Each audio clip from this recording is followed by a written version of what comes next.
there's some of our listeners that are wrestling with a version of this question, like, when should they stand up and speak, even if it costs them professionally or socially?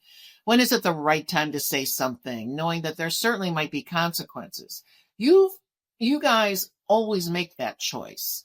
So what advice would you give to someone who's in that kind of wrestling match with themselves right now, maybe even afraid to speak up sometimes? My advice is, first of all, talk to people, because the reason why the left live in their own bubble is just they don't go to the country. I mean, we always try to talk to people wherever we go. But Nonna, but I want to interrupt you. The same thing could be said of the right. I've seen it on both sides. Okay? And where just people will not hear each other. They can't take it in. They're so dug in either way. But you can't, you have a left enthusiast. I don't even know. Okay, look into your soul, what he will see. He will just see the Trump derangement syndrome. That's all he'll see. Open your mind. They won't open the mind.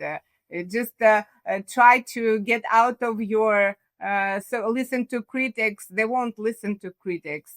So I think until even when they just have this like slap in the face by, criminal, they won't see the truth. They have this kind of pathological altruism, which is directed to the wrong causes.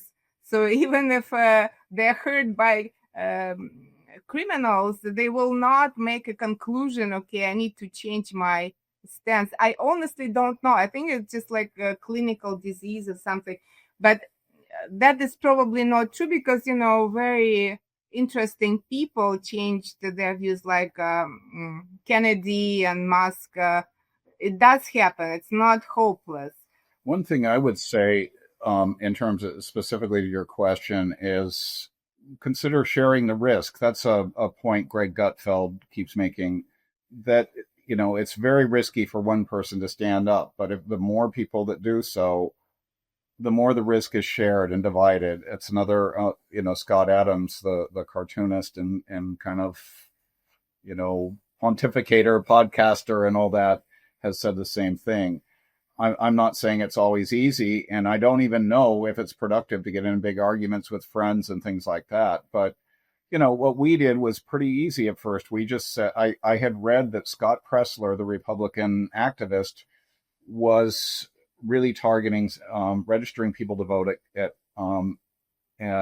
gun ranges and gun stores, because people there, there were large numbers, like 30% of them that weren't registered to vote, and were presumably mostly conservative and Second Amendment, people and things like that.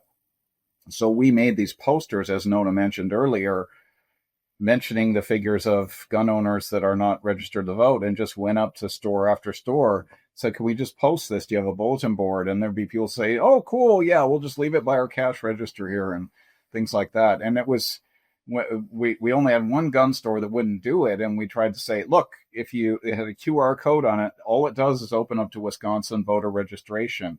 It wasn't Trump propaganda, but it was a way that we could kind of step into it and say, go register and exercise your right as an American to vote. And it was at the end of that trip that we went to a very lively gun store that had all things going on. And it was really kind of fun. There were whites and blacks and Latinos and people coming in to buy guns and laughing and having a good time together. Some of them wearing MAGA hats. And in that store was a table where Turning Point was signing up people to vote. And so we thought, well, they're already busy there. But we chatted with them and they said, hey, would you be willing to come up here and doorbell people? And so they had us up there. They did sort of a, seminar, I guess, like a couple hours sitting down, explaining how you'd work with people and all that. And then had us doorbelling reluctant or Republican voters who hadn't voted in maybe the last election, but had in the past.